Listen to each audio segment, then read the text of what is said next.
Hi friends, and welcome to Storytime. This week we're going to be reading stories about kindness. Now the second story we're going to read is a little bit different. It doesn't have any words. So you feel free to make up the words yourself or just look at the pictures. Either is okay. Let's get started.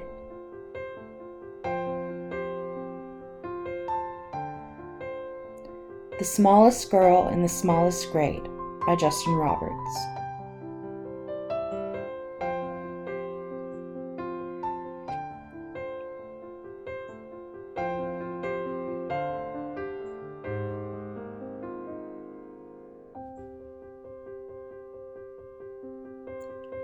Hardly anyone noticed young Sally McCabe. She was the smallest girl in the smallest grade.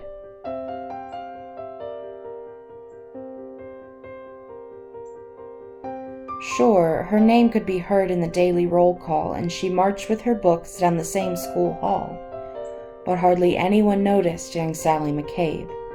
And they certainly didn't know, or at least didn't mention, that Sally was paying super extra special attention.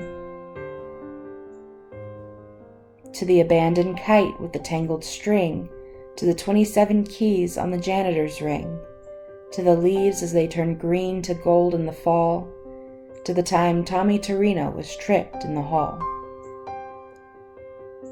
She watched as the wildflowers tipped toward the light and heard the howl of a hound dog late one night. She was there when the stray cats who normally fought conducted a meeting in the church parking lot. She saw Kevin McEwen get pushed off a slide and the oncoming tears that he wanted to hide.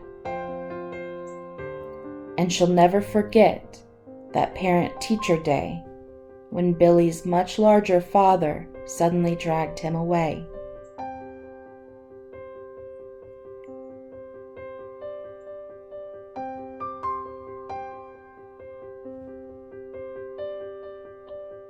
But through all the mean words and all the cold stares, no one even noticed that Sally was there. And they certainly didn't know, or at least didn't mention, that Sally was paying super extra special attention.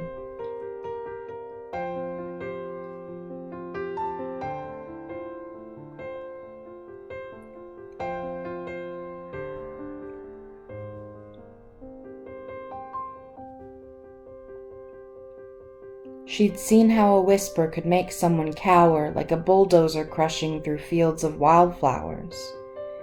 And it kept piling up, this discarded debris, those beautiful kites tangled in trees.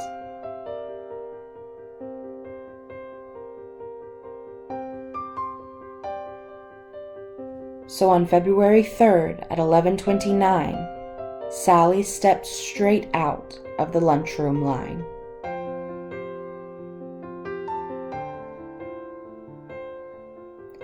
She said, "I'm tired of seeing this terrible stuff. Stop hurting each other. This is enough." Now a few laughed out loud or didn't care that there was some girl with her hand in the air. But then something super extra special happened that day, as Howard O. Henry suddenly set down his tray. Like waves rolling in, one after another, first Molly rose up, then Michael's twin brother. It was Tyrone and Terrence, then Amanda and Paul, who pushed out their chairs and stretched their arms tall. From the friendly lunch lady with the dishes she carted to that new third-grade teacher who had only recently started. Yes, everyone there, even Principal Claire, had joined little Sally with their fingers in the air.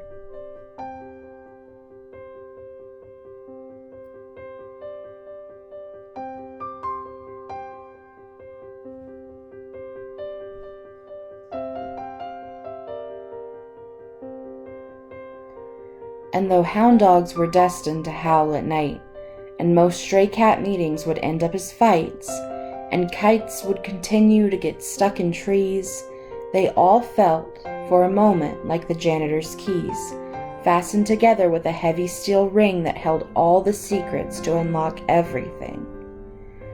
As the world returned to the way that it was, Sally noticed the difference, as she usually does.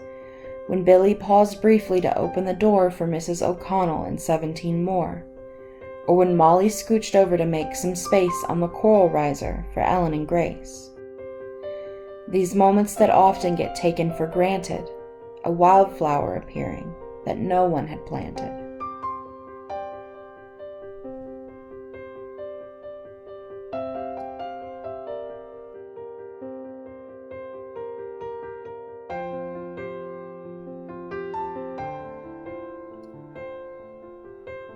The swings soon resumed their rhythm and sway, and the day turned to night, and the night turned to day.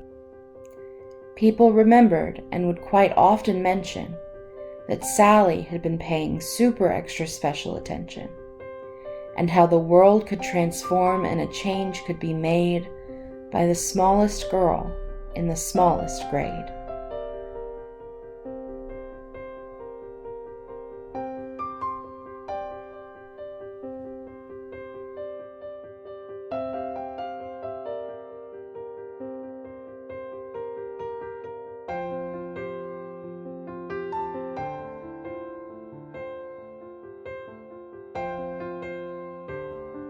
I Walk with Vanessa by Kara Skoet.